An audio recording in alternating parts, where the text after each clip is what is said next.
it's highly unlikely that your worst case fear is going to happen, right? Okay, well, that's not going to happen. What else could happen?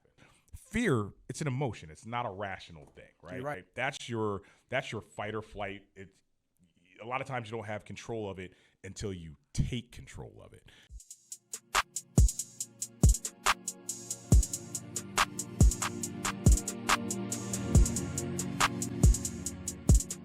Ready. Welcome back, you guys. Another episode of Open Mat Chronicles. 1865 Rod here. We're coming back at you guys again every Wednesday. And I got my man Schaefer in the house. As always, what's up, Schaefer? What's going on, everybody? Schaefer's in the house. Welcome back to Open Mat Chronicles. We're doing it again. So we're having some fun. Yeah, we're doing a damn thing, right? I love saying that. We are, in fact, doing the damn thing. And this is a good one. This was a good one. We had somebody who actually made a suggestion, and shout out on that one to her because it's actually a pretty interesting topic, right? So, I don't. You want me to break it down? Go ahead. Okay. So the thought is, especially towards newer people, how do they get over the fear and the apprehension of like coming to class, rolling? They don't know anything. They're bothered. They might get the butterflies in their stomach. They're worried. They're like, oh, what if I do this wrong? Or what if people look at me funny? Or what will people think? What do you have to say? Or dare I say, anxiety. Anxiety. It's like, I've got Trauma. anxiety. And, it's like, well, look, first of all, let's see if we can avoid any of the external drugs or anything. Let's see if we can work some people through this without medicating them first, right?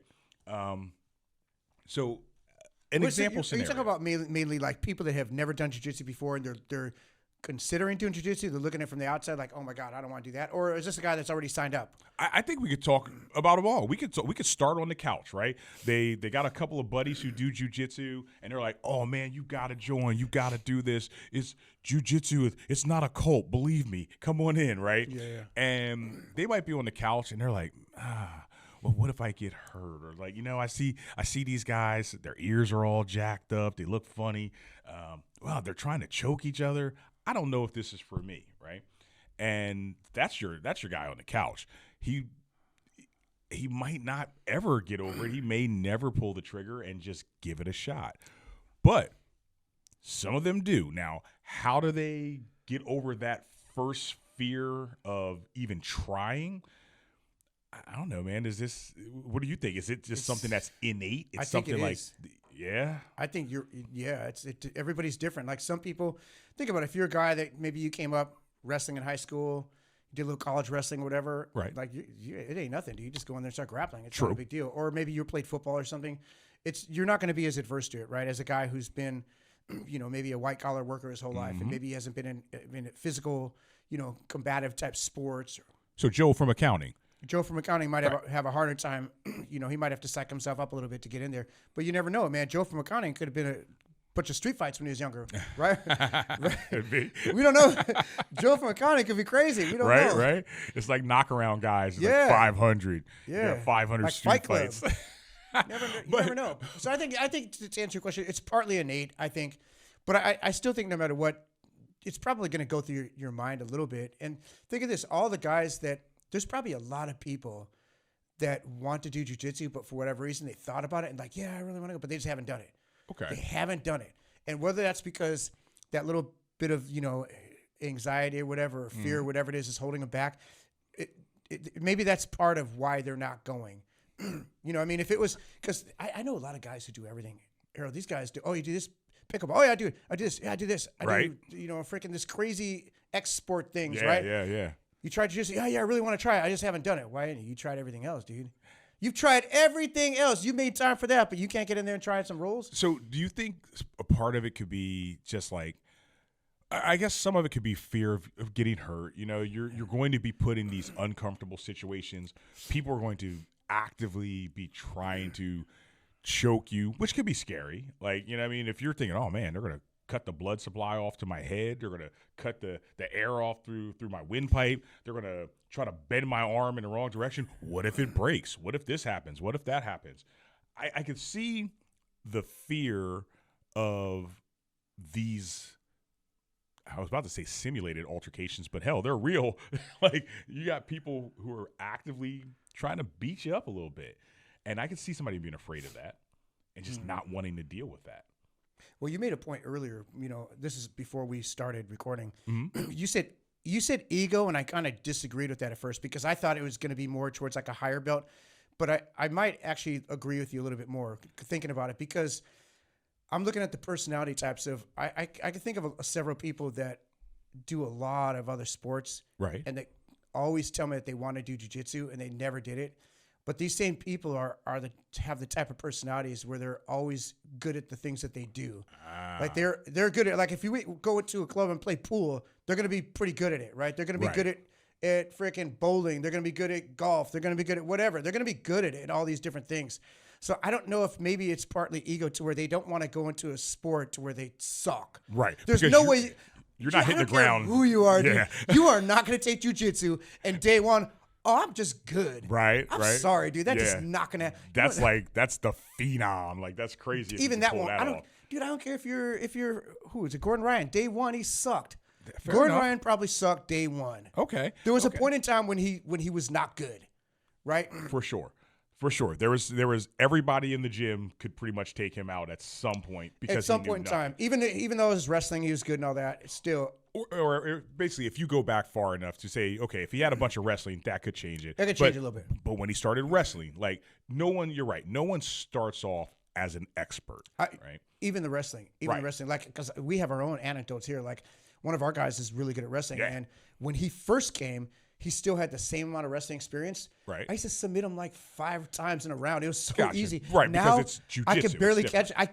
He's really hard to get now. Like, for sure. I'm lucky if I get him now. You know who you are. I'm not gonna say his name, but he's come a long way. He's really good. Absolutely. So, yeah, I don't think you're gonna start jiu-jitsu and be good. All right. So in that sense, then, the first fear that you really need to get over is the fear of being embarrassed, the fear of your ego taking over, and you go, oh, well, what if people look at me and they think the XYZ about me? What do you always like to say? They don't care. We don't care. We don't care. We don't care. Nobody cares about, like, when you walked in, if you look stupid, because when you try to shrimp for the first time, you probably look stupid. It's okay. Everybody has. Like, not many people hit the ground and just understand these moves immediately. So, but I'm wondering if it's that, though. If it's that those personality types care about what other people think, or do they just internally, I have to freaking win? You know how some people have to win. They got to be the best at everything. But why? They're Why going to fight against themselves, basically. Okay, so why? So you're fighting against yourself. You have to win. If you don't win, it's silly, because how could you win at something you haven't done before? Like, are you embarrassed for yourself? Are you looking in the mirror and going, I can't believe I'm this way? Yeah. Or is it really you're worried about other people looking and going, yeah, maybe he's not that good? Now we're doing like a psychology thing. I know, man. I don't want to do that. I was about to put my counselor hat back on. Look, I've been a counselor for years, and I do know how to talk people through some of this stuff, though. Like, okay, here's a great one, right?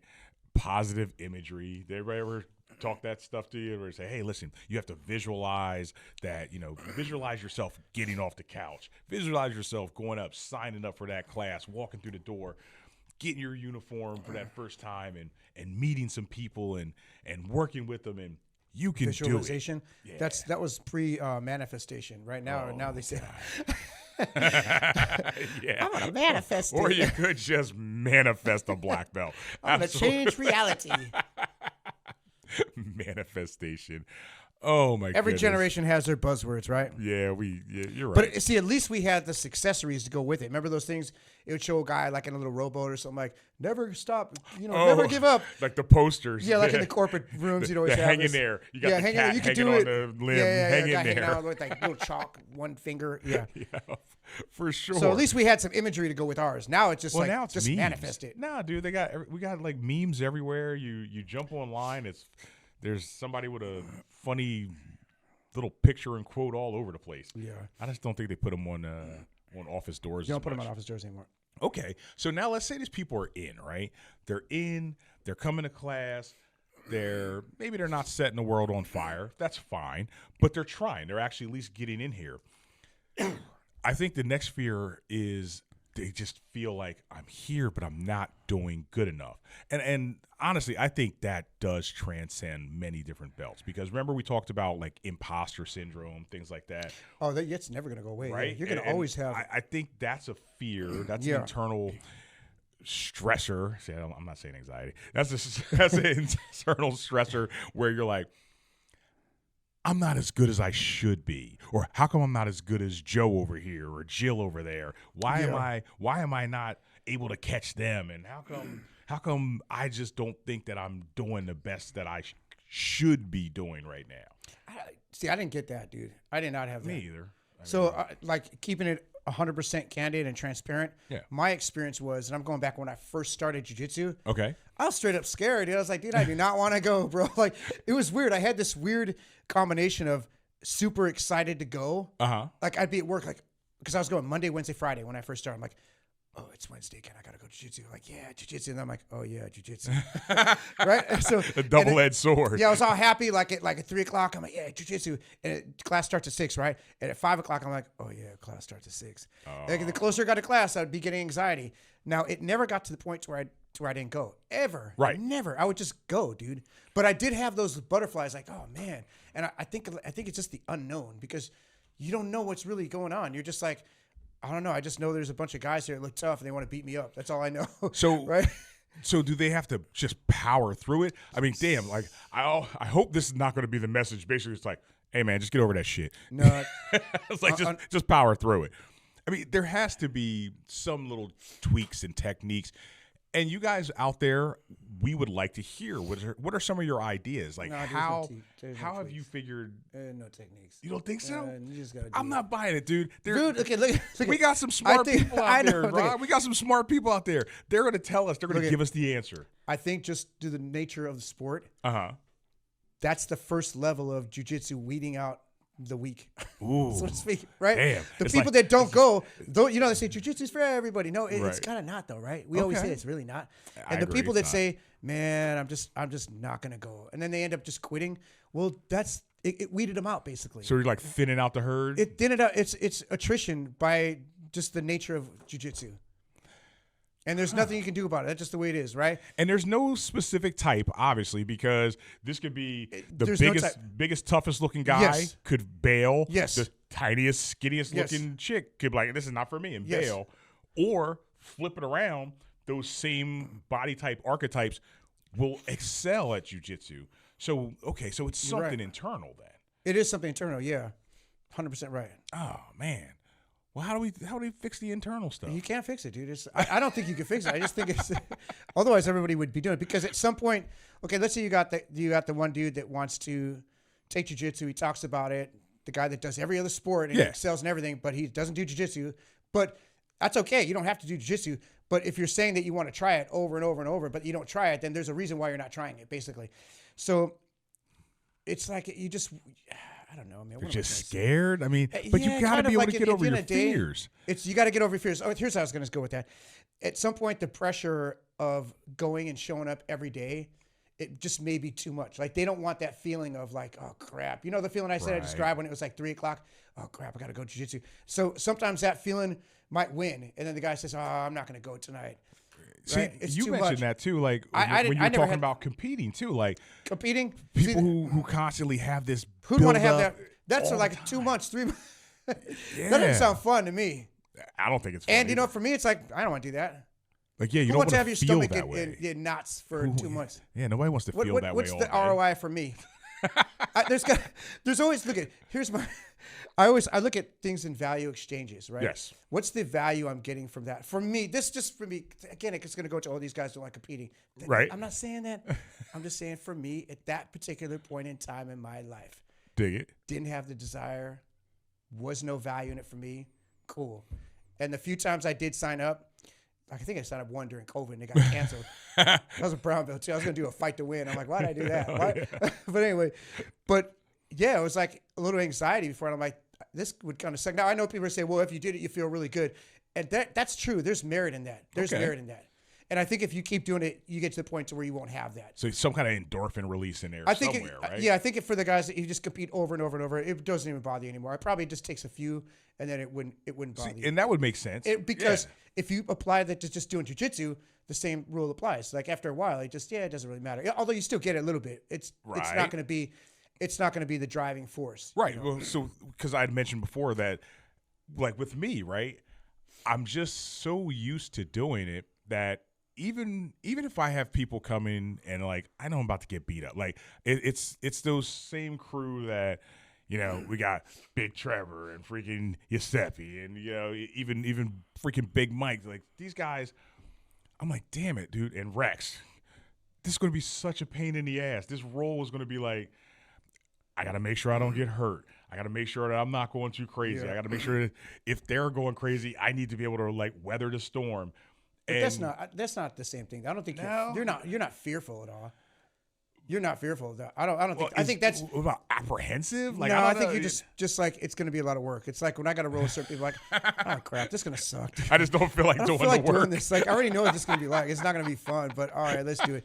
But that's different though. Now I'll tell you when you get those little apprehensive feelings, little butterflies. Maybe I go to school. It's a Friday night. I see like 4 guys. You know, it's maybe everybody's rational. You don't know who's what. Because could be some, actually, I started to say that doesn't really matter anymore. Actually, I'm gonna go back to that one. Right. But you see 4 unknown people. Gotcha. And it's like, dang, I gotta roll with them because like I'm like the main guy tonight. Maybe I'm running the class. Right. And like I don't know who they are. They could be black belts. It could be and but especially if they're black belts. Especially if they're black belts. Yeah. You're gonna have a little bit of that, because like I just gotta do it. But you just gotta do it. It's not You're right. Like you made the point. What happens like once you slap hands? You're going. It's similar to getting on a roller coaster, right? It's like everybody, well, not everybody, but people get on a roller coaster and they feel that click, click, click, click, click as it's going up. Oh, I hate that. But the fact of the matter is, you already sealed your fate once you lock that thing down over your shoulders. It's too late. It's like, you're not getting off now. Yep. The ride is in motion. Yep. And that's how it is with like the classes. Like, how many people go, oh my God, I didn't want to go to class, but then when I showed up, oh, it's great. It just I got into the zone and now I'm rolling. It's the same thing, man. So let's both go compete. We should compete because that's the same argument. It would be, like, seriously. It would apply. Argument.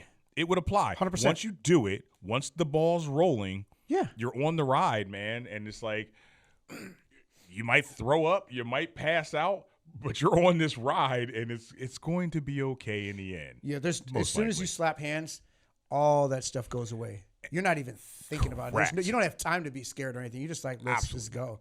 Absolutely not. Who starts rolling and they're going, oh my God, I'm scared of this. Oh my God, I'm scared of that. Oh, what if this happens? In that 5 minutes, that's not going through your mind. It's almost like all the fears are the things that you build up in your own mind beforehand when you're just like. And I'll tell you what jiu-jitsu's done for me, though. This is the cool thing about jiu-jitsu. Because when I first started, when I was a white belt, right? I'm talking like brand new white belt, I would look at people like maybe the big jack dude who's all tatted up or whatever, and I'm like, oh man, that guy looks all scary. I don't want to roll with that guy. Bro, jiu-jitsu will completely erase that myth. That's the beauty of jiu-jitsu. Like, definitely. Those guys mean, like, I'm not nothing against tattoos, are cool and everything, but I'm saying those don't intimidate me. You know what I mean? Right. Yeah. Looking mean doesn't intimidate me. Being jacked doesn't intimidate me. Because a mean look, yes, it means doesn't nothing. do it anymore. It doesn't do nothing, dude. It's like you throw up a bunch of pictures on the wall. You show me 20 pictures and all different types of body types and whatnot, and all different kinds of looks and whatever mug they've got on their face at the time. And they go, pick the ones out who are tough and tough and dangerous, and pick the ones who, And out of all those guys, let's say one of them was Musamichi. Yeah. The other guys were guys who looked like Cain Velasquez or something, right? Now, both of those examples would be bad, yeah. But you would see the big jack, mean-looking guy and go, oh, there's a problem. And then you see this other guy like, I'm pretty sure he installed my network in the office. But that's the guy who could be a freaking killer. Yeah. Like physical still has a value to it. If a guy's big and physically strong and jacked, it's going to be a harder roll. But maybe. Yeah, maybe. Yeah. But you don't need like the crazy haircut or tattoos. It doesn't change that, right? It doesn't change that. It's just an intimidation factor. Jiu-jitsu cures that. That's the cool thing about jiu-jitsu. You're right. I think it does. It really does remove the stigma, not stigma, the perception. Yeah. It removes the perception of what actually is and is not tough. Tough, yeah. Yeah, because I know a lot of tough guys who do not look like your stereotypical tough guys, right? Yeah. Oh yeah. Oh. My Know a goodness. lot of tough guys who look like And the are tough. stereotypical tough guys, and they're tough They as are hell. tough, yeah. They're double thread. Seriously. Huh.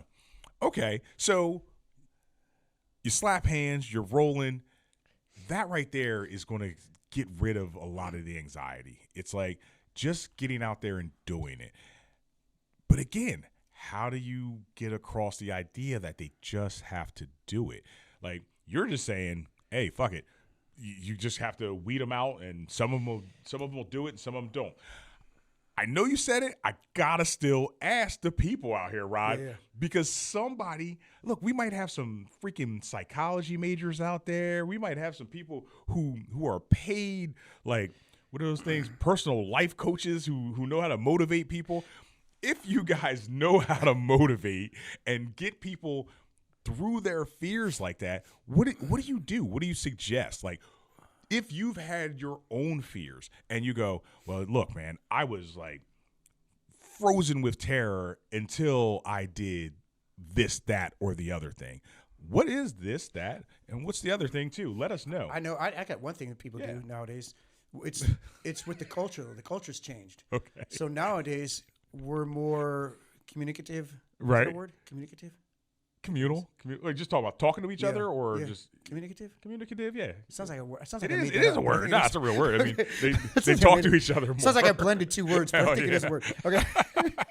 But anyway, now we are though. We talk more in class. We share knowledge more, Yes. and it's at least our school is a very open, very very welcoming school, right? That's a good So point. that's a cool thing. So if there's a new person that comes in now, we're always like, hey, how's it going, man? Ron. So you get to know these people, and you can kind of tell if the person's not the best guy, or maybe he has I don't know. You can't tell if he has a good character, but you can tell if he's maybe a little mean, If they're or if he's a nice standoffish, guy, if he's possibly, something like standoffish, that, yeah. hostile. You can tell, and it's very rare to get that anyway. Most guys Yeah. are pretty cool. Everybody seems really cool that we've had. Like, I can't think of the last time No, we we're had an good. asshole We got show good. up. But here's a funny thing: like when I was coming up though, and you had new people coming in, like I didn't want to get to know them or nothing, dude. I'm like, nah, dude, like because I just want to. It's weird. It's like a different culture. It's like You don't know who if is it? you're- Like I don't know who that should guy I is over even there. Give you enough get to know each freaking other on the energy mat. and, yeah, We'll get to know each feel other and we slap hands, and then after we rolled a few times, then you can start getting to know each other. Like, okay, this guy's pretty cool. Or maybe he's not cool, whatever. you. You make a good point. See, all But right, the culture changed. Now yeah, it's because different. like if you've got some people, they show up, and even if you're intimidated by them, right? You might walk in and you're like, holy shit. That guy looks like a killer. That chick looks like a psychopath. This person over here looks like, like he freaking kicks dogs when they're just lying around. Like, Yeah. It's like Yeah. we all these people look like this. Yeah. But then you show up, you keep showing up, you roll with them. Next thing you know, you're like, oh, well, He's that actually pretty guy's cool. actually really cool. Yeah. You know what? Oh, that chick, she's laid back. Oh, this guy, he doesn't kick dogs. He runs a freaking kennel or something. Yeah. I don't know. But you're right. As you get to know people, as you just do it, that anxiety level starts to drop and everything. You just kind of get used to the people around. Then I think it just starts to disappear. It's like you just don't worry about it anymore. Like new people come in, you're not going to be intimidated by No, anyone. it's just changes after you've been rolling for a while. It's just something that you go through. It's like telling somebody, well, how are you going to stop being claustrophobic when somebody has you in side control? I don't know. There's nothing I could tell you that's going to make you not, lose those Right. feelings of being claustrophobic. You just overcome that after, rolling a little bit. It And just I goes think, away. right, because you know what? You start to realize, holy crap, I'm stuck here. Maybe you tap. Yeah. And then maybe you tap 100 times to that. But then you go, I can always okay. make this stop. Yeah, I can always make it stop. I can make it stop by tapping. But you know what? Let me see if I can get I don't out. want. Yeah, it's a game. It's like Right. I don't want to tap. Like my thing is, I very rarely I'll tap the pressure, dude. I don't tap the pressure. Like I'm not saying that. Watch somebody come in now. I'm gonna tap the pressure. Okay, I'm not saying that I don't. You could probably get me to tap the pressure if you're big, but It's been a while. It's kind of rare that I tap the pressure. Like I don't like tapping the pressure. Like Pressure or pain? I usually don't tap the pressure or pain. nah, pressure. It's like dude, I Yeah, can't you're tap right. the pressure, bro. I ain't going out like that, dude. It better be some good pressure. Like early in the round, like minute 1, I'm like, oh my God, okay, maybe you might get me. But if it's like later in the round, Or if you had a big I'm just gonna meal, deal with you're it, like, dude. I don't need this in my life. It just sucks, but you just got to deal with it. I don't know. You know who used to tap people to pressure, dude? John's little brother, Jimmy. So shout out to Jimmy Hassett, right? We used I to don't say know. this guy Okay, was that's like, New Jersey people. I don't know oh, that. I know. But he used to like, he felt like an anaconda, right? He would start to squeeze you in whatever position, and then like, you'd breathe out, and we'd breathe out a Oh, little and bit. it takes a little bit more. Squeeze you a little bit yeah, that does more. suck. And next thing you know, it's just like, you can't take the breath in suck. anymore.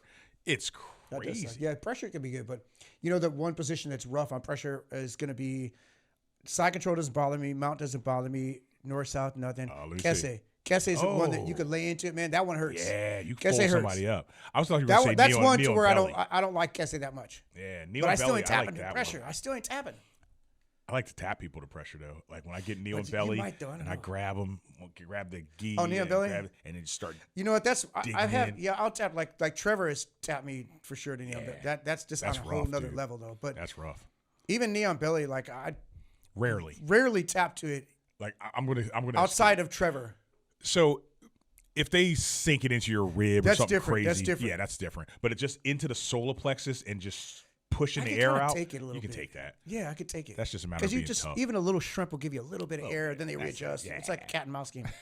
And anyway. you get used to it, and that's how you get- kind of lower that anxiety level, those Yeah. butterflies, because you're getting the butterflies squeezed out of you. You just It's like get everything, used to right? it. Like leg locks. At first, when you first touch somebody's leg, tap. I'm like, bro, I didn't even do anything to you. What are you tapping for? Right? You're Now right. by the time they're pro, but you're cranking out there, they're looking at you like, you're like, yep, "We're gonna whatever. do something. Those legs start getting tough, Dude, right? I know. I swear, there's a few people who I know I'm putting good leg locks on, and it's just like they're just looking at me, and I'm like, what is happening right now?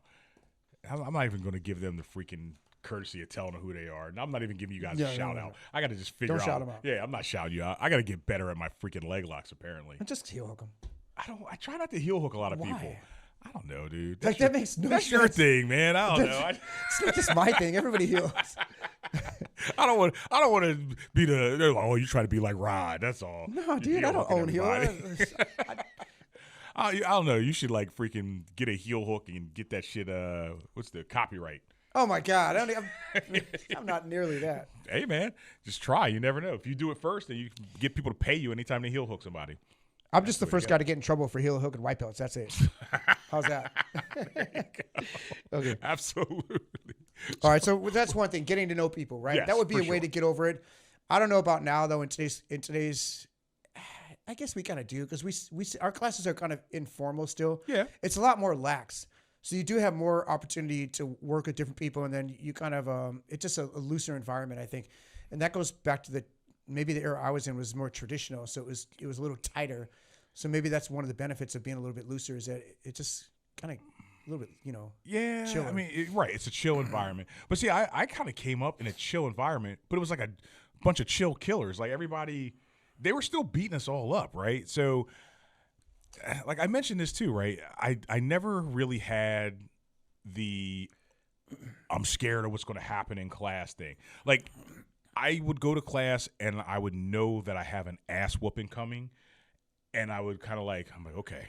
I'm a little apprehensive. I'm like, am I really ready to go get beat up for the next hour? But I also kind of thought, what can these guys do that all my drill sergeants and all the people in the Army didn't do? What can these guys do that didn't happen when I was like pledging for my fraternity and all? I'm like, I don't really get worried too much about physical inconvenience. Yeah, at the end of the day, like you're not gonna die. Right. Even It's though- highly unlikely. Yeah, Highly there's a unlikely that you're going to get killed. 0.1% chance. Exactly. You would die. So Probably not gonna die. when I do give people any suggestion on like dealing with these fears and stuff, and again, this is the counselor in me, but I'll sometimes take it to an extreme for them, and I'll say, listen, first thing I need you to do is think of the absolute worst possible thing that can ever happen to you while you step on these mats, right? I'm like, well, the worst probably thing is, you die, the building collapses, everything goes terribly, terribly wrong, and whatever, and you get attacked by like flying squirrels and shit. So more likely than not, that's not going to happen, right? Like, it's highly unlikely that your worst case fear is going to happen, right? And then I always have them just like, now just keep chipping backwards. Keep chipping away. Say, okay, well, that's not going to happen. What else could happen? It's like, and when you start to rationalize some of these things, because fear, it's an emotion. It's not a rational thing, right? You're right. It's actually almost irrational. Yeah, it's completely irrational. Like, well, okay. Don't run into a fire. I'm afraid of fire. Yeah, I get it. I mean, but that's still a rational thing. You just don't go into fire. The fear portion of it is the irrational part, right? That's your fight or flight. It's a lot of times you don't have control of it until you take control of it. But fear would be different because it would be like saying, don't run into that room because there may be fire in there. It's like the unknown. There you go. Exactly. That's the irrational part. Yeah. Maybe there's fire. Maybe there's not. Yeah. Yeah, so if you're afraid of what might possibly could maybe happen, you can fix that. You can fix that by looking at that and saying, now what's the real likelihood of that happening? It's a matter of possibility versus probability, right? Yeah. I'm huge on that. Most things are possible, but then when you start adding in what's the probability of it happening, then you can really start chipping away at it. You go, oh, it's probably not going to happen. Let me go in here. Let me get my roll on. Let me do my thing. And then, now don't come back to me later on and be like, oh, but you always say, Harold said it was going to be okay. He said it was going to be okay. He said it probably won't happen. Rolled out on a stretcher. I got that Harold guy said everything's going to be fine. Both my legs and my arms were broken on the same day. No, but you know what's funny?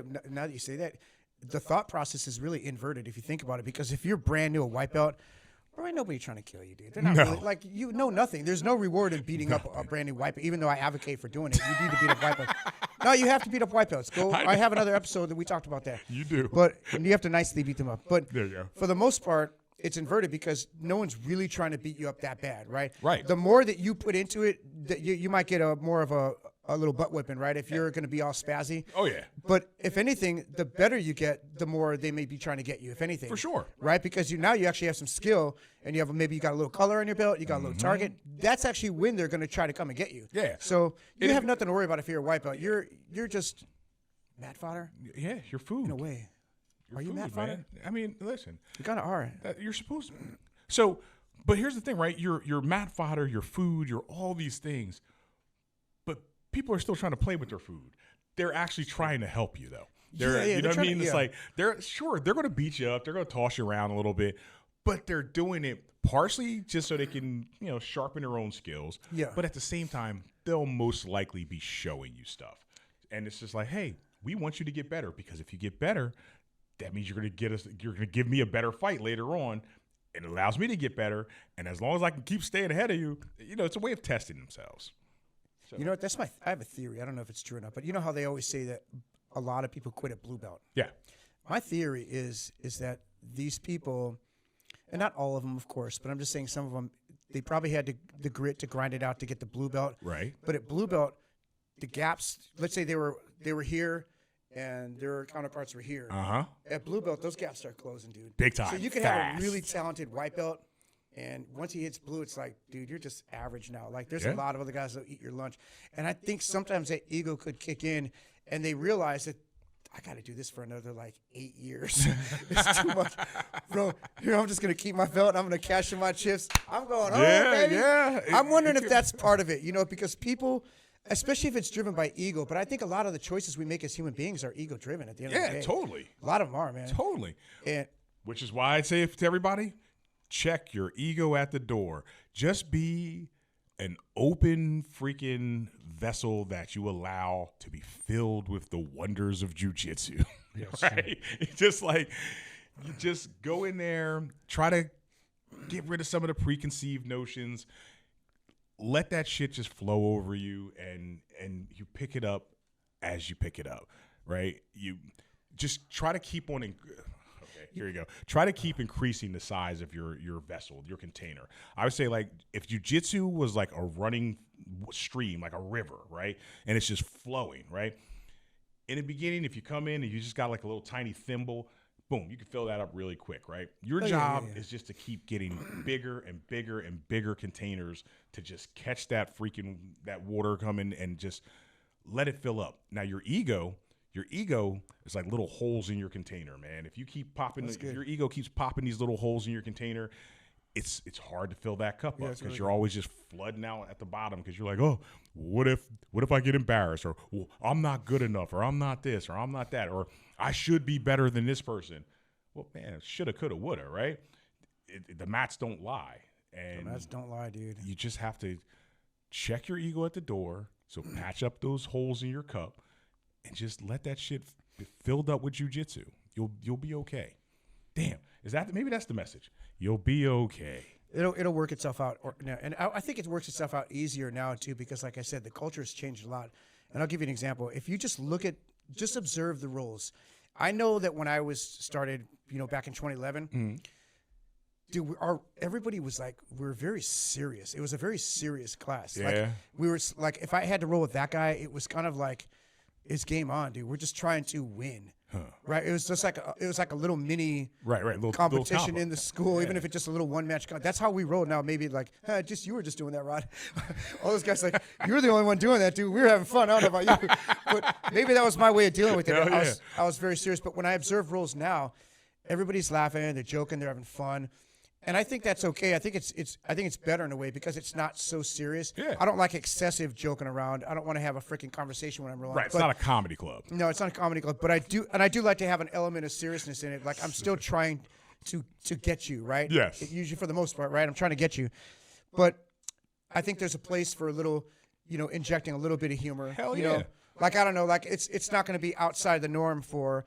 If I'm trying to sweep or something like that, and maybe I couldn't get, I was like, oh man, that was good. Did I try to? You stop that one, or whatever. And I try to inject a little levity because number one, it lets the other person know that I'm not taking this that serious, bro. We're having fun. We're training. We're rolling. Yeah, or if it's a flip side to where it's another guy who's really, really, trying to come after me, the same message. I'm not taking it that seriously, bro. It's We're like just chill training. out, dude. Either way, it's the same message, right? Different audience, same message. There you go. I like that. So yeah. Now, I was about to say, it's not a comedy club, but I turn that place into a comedy club a lot. I mean, if you like when I'm standing up front addressing everybody, I'm cracking jokes all the time. Like that's just my teaching style. Like I joke a lot. I joke around a lot, and I don't know. I think injecting that levity in there does help. It keeps them just friendlier and happier. Like what would I say? Be safe. Have fun and learn something. I think part of that having fun is being able to smile and joke some. That's a good part of it because I would say going back to the early days, it wasn't necessarily fun. Right. It was serious and we were learning a lot, but it wasn't as fun as it is now. So you could tell, like if we're rolling and I'm just dead quiet and I'm like, bro, I'm serious. Like that's me like really trying to get it, basically. Damn. If I'm not joking around or saying something silly or laughing or then it's like it's game on, basically. Well, yeah. And I'm very rarely am I like it. Very rarely. Same here. Very rarely. Like remember I say like my mouthpiece, right? I used to wear when I put my mouthpiece in, it's game fight. On, huh? Yeah, it's like I'm not really talking to you. I'm just here to take my pound of flesh. Yeah. But I haven't put my mouthpiece on in years. I'm afraid I don't want to lose I didn't want to lose my teeth either, which is also why I wore my mouthpiece because I didn't want to lose my teeth. But then I rolled way harder and faster, which gave me a better chance of losing my teeth. So when I kind of chilled. But you could take that random knee. Yeah, you could take a random knee for sure. I don't want to lose a tooth. But even with the random, right, I'm kind of cruising and I'm paying attention to what's coming. Like I'm watching out for flying elbows. Look, you know how I fight. I fight as if. Like when I roll, I do more of a self-defense type thing. I cover my face a lot, which makes me open to Americanas in case anybody ever wants to try to get an Americana on me. Because I protect my face, right? Like, hey, this is my moneymaker. I don't know why you do that too. Because I don't want to get hit in the face. You would be so much better if you didn't stop. Just stop that. You're not in a fight. Sorry. We're just rolling. I don't know. That's just how I do it. I don't know. Okay. And you know what? And you're going to be like 80 years old and you're going to finally get into a fight. You're like, I'm glad I did that for 50 years. I got into a fight. And I'm like, I blocked my face. I blocked my face. I didn't get knocked out. I didn't get hit. Boom. And you're still going to take one to the side. Oh, that would suck. No, I'm just joking. Hey, man, the flip side could be I be getting in a fight. I should listen to Harold. I got busted up. Yeah, Harold, you're right. I tried to go. Yeah. I tried to roll under. I tried to M&R roll. I'm like, here. Got punched in the mouth. Yeah. But you know, it is kind of silly. I don't want to go on a tangent, but why do people say that? The dumbest thing, they say, yeah, sports jiu-jitsu won't work. And they show a guy like Butts. Who's going to Butts? Like the guy is really just forgot all of his Gracie training, his freaking self-defense stuff. It's just a way to downgrade. It's a way to minimize somebody's effort. Yeah. People do that just to try to shit on other people. Yeah. I don't do that. Not really. I'm pretty good at this. Wait a minute. I think I forgot to tell everybody, because you're in this deep with us already. So make sure you like, share, and subscribe this. Put it out there to your friends and your school and anyone thinking about doing jiu-jitsu. Anyone even thinking about doing jiu-jitsu. Those guys who are good at everything, tell them to go try jiu-jitsu. Try some jiu-jitsu. It's humbling, huh? See if you're really good at everything. It's humbling. And then watch that guy's going to it show be up, good. and he's going to be good. You're like, what the shit? Oh, you won, dude. Okay, you got it. I'm like, all right, point taken. Yeah. Shit. Well, the funny thing is, they probably would be. If they're good at everything else and they did this, why would they not be good at it? There's no reason. Here's the thing is, they won't be good at it day one. Correct. And that's what bothers them. So check your ego at the door. Hell yeah. Yeah. Check it at the door. Yeah. See, I don't know. Did we solve anything? I think we did. We threw a couple of things out there. We did. Nice. Yeah. That's what's up. Yeah. That's what we're here, man. We're here solving all your problems. If you have a jiu-jitsu problem, you come talk to us. We'll fix it for you. So to sum it up, if you're on the fence, you're thinking about taking jiu-jitsu, just at least try it. We're not saying that you're going to overcome these. It takes, what do they say? Courage is like when you're afraid of something, but you just go through it anyway. You have to have a certain amount of courage to go through it, right? And not everybody's going to have the same level. Some people have more courage than others. But even if you don't have it, just try to do it and then at least bust through that first barrier of doing a class. Absolutely. And then you might do the next class. You might do the next class. Now, we're not saying you're going to go on to be some world-class competitor or even a competitor at all, but you might find that you got involved in an amazing sport that, brought a lot to your life. Like I don't compete, but I wouldn't trade jiu-jitsu for anything in the world. It's no like way, dude. The coolest thing ever. It's freaking awesome. Yeah. It's awesome. And you all know it's freaking awesome. So you should be telling your friends and relatives and everybody about jiu-jitsu anyway. You should be out there proselytizing, right? Yeah. And you need to bring some more people into this whole jiu-jitsu world, at least so they can try it. They might just be like, nah. It's like, I realize there's a lot of sweat involved, and I don't want people sweating on me all day. But hey, if you can get over that, you'll be fine. You can be good at jiu-jitsu. I really doubt that'd be the real reason, though. It's always there's else. an underlying. The underlying reason always going to be fear at the end of the day. Yes. It's always that. Manifested by sweat. Yeah. See, there's a freaking poem out there called Invictus that talks about freaking getting over fear. Basically, it's like out of the night that covers me, black as a pit from pole to pole. I think whatever gods may be for my unconquerable soul. That sounds like some Edgar Allan Poe or something. It sounds very depressing. It's not. It's actually a really good freaking poem. It's freaking. Yeah. It's very powerful. Just say that shit to yourself every day, and you'll be ready to rock and roll. You'll be out there choking people in no time. And if you don't, it's not for you, and it's okay. That's okay. Not everything's for everybody. Look at you. Just take it one level up, right? What about being like an MMA fighter? That's not for me. Yeah, that's not for me, dude. I hate getting punched. Not for me, dude. Getting punched sucks. Right, and that's okay. Like you don't have to do. You don't have. It's okay not having to be involved in every sport. That's true, right? Except for curling. Curling, dude. Oh, is that one the ice? Yeah. It's like you're like a professional mopper. It's awesome. Yeah, but it is, huh? It's crazy. Damn, Winter Olympics. But jiu-jitsu is different, though, because think about it. Does it take courage to play pickleball? No, I'm not dissing on pickleball. I'm just saying, does it take courage to go out and play like basketball with your friends in the hoops? No, it does not. It really doesn't. It's not like it doesn't. Even though you might have a higher likelihood of getting injured playing basketball. I always think so. All right, here we go. I don't know if I've ever said this out loud to the internets. I've never seen a football game in my life. Like never. I've never watched a football live or watching TV. Period. Even on TV. Wow. I've never watched a football game or a basketball game or hockey or soccer. Yes to baseball because I used to play, but I've seen countless fights, whether it's boxing, wrestling, sumo wrestling, freaking kickboxing, freaking karate, whatever, jiu-jitsu, judo. I watch combat sports, right? Because I think that takes way more than all those other things, right? Like, it doesn't get Football, any more dude. basic and raw and, Oh, yeah. and fundamental to the survival It's like of a the human war. beings that A football you're game. fighting each Yeah. other, It's right? legit, dude. Everything else is a watered down version of combat between two people. Yeah. So, You know I don't watch any of those things. What's really, really cool about jiu-jitsu and what's so unique about it is that you don't have to have all that like athletic prowess. Like for me, like in high school, I was really small. Like I didn't start lifting weights until I was like, maybe in high school, maybe I was like 17. Okay. But you know, you're graduating at 17. So like when does high school start? Like 14, yeah, 14 Something like usually, that, right? yeah. Okay. Yep. So I was tiny, dude. I was a small guy. Really? Yes, I was very small. I just was a late bloomer, basically, right? And I'm looking Okay. at all these guys back then that were playing football.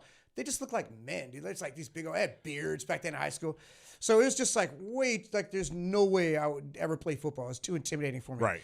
So jiu-jitsu is cool because you don't have to have those physical attributes to be good at jiu-jitsu. And then later on, I started getting a little bigger and stronger. yeah. And then I kind of developed into a little bit better. But you don't have to have that. You could have no real physical, attributes that For are sure. positive and still. Dude, I mean, look at guys like Be amazing. Hoyler and stuff like that. Like they're thin, skinny guys. It gives you a chance to And they're still be dangerous. dangerous. Yeah, man. It's not reserved for the jocks, basically. Absolutely. That's what's cool about it. And if you haven't seen this already, like, because again, we don't know how new or old some of these guys and gals here listening to us are into the jiu-jitsu game. But if you haven't looked back at old MMA and like pride fighting and stuff like that, watch where you got a guy where there's no weight classes. Oh, yeah. Right? Watch like some of the Gracies when they're outweighed by 100+ pounds. Dan and Severn. yeah, you know what I'm Gracie, saying? that's Like awesome. it's like you got these huge, giant monsters fighting these, relatively smaller, skinny guys, and you just watch them slowly dismantle them. It's crazy. Jiu-jitsu is freaking awesome. You're right. If you think about it, like football, basketball, all those sports, like there's a barrier to entry, and that's predicated on your physical prowess. Yeah. Like you're automatically like excluded because you just. Absolutely. Sorry, kid. It's like the Captain America. Remember the first when he was too tiny? Yeah, we got. It's basically that's the The equivalent. 98-pound weakling. That's the equivalent of sports, for the average person, growing up. But with jiu-jitsu, the only barrier is going to be up here, the mental barrier, because those physical attributes do not matter as much. You're right. So, but you're still going to have that mental block, probably because of the way you're raised growing up. Oh, I'm not big. I got to go against the jocks. You're 100% So you got little right. mental things in your own head that are causing your own anxiety. Ooh, I hate that word, anxiety. I do too. Anyway, listen, if you want to avoid any anxiety, what you need to do is keep listening to Open Mat Chronicles. Come check us out. We'll make all your anxiety go away. Just go in, just sign up, do a class. Sign up, do a class. Don't do a trial. No trials. No just trials? Just go in and sign up. Oh, damn. Dude, You that's heard what I it here did. first. I There you did. go. Yeah, I was like, didn't what do I need a trial. trial for? Like, I went in, I watched. I remember I was there with this Marine, Right. and we were both watching. And I was in my mind, dude, I'm signing up. Like, I already made the decision. I'm signing up today Yeah. because I know if I don't, I'm going to go home and think about it, and then I'll think myself yourself out out of of doing it. it. So at the end, Gus like, okay, what do we do? He goes, well, I got a trial for you. I'm like, I don't need a trial. What for? Just show me where to sign. The other guy just left. Yeah, I signed up right away too. I never saw the guy come back either. Yeah. Damn. Could Well, be there a it black is. belt, Just sign up. So if you got some people, get them in there, sign them up. Yeah. Hell yeah. All right. Yeah, let's wrap this up. I think we fixed everything today. I think we did. Nobody should be anxious anymore. Yeah. All right. So, all right, everybody. So, hopefully, we said something that was worth hearing for you guys today. I think we did. Yeah. Actually, I think we had some pretty cogent points. I think we did good. Make sure you check us out later on. We're here every Wednesday doing Open Mat Chronicles. We hope you enjoyed it. Rod, you want to tell the people anything? Go and sign up. Don't take the trial class. Don't ask for anything free. Just make a decision up here. I am going to do this. Here's what you say. I'm going to try it for 3 months. That's what you do. Actually, that's what we forgot, but that's what I did though. I'm going to try it. I think I said I'm going to try it for a year. Okay. I'm going to commit to a year, but you could commit to 3 months. I'm happy with that. Okay. Commit to 3 months of doing jiu-jitsu and then just walk into a school and just sign up. I'm here to sign up. Don't even look at it. Just sign up and then just go in there. It'd be a little piece of clay. And in the meantime, let them mold you. Yeah, mold you. In the meantime, as I always say, keep training. Us.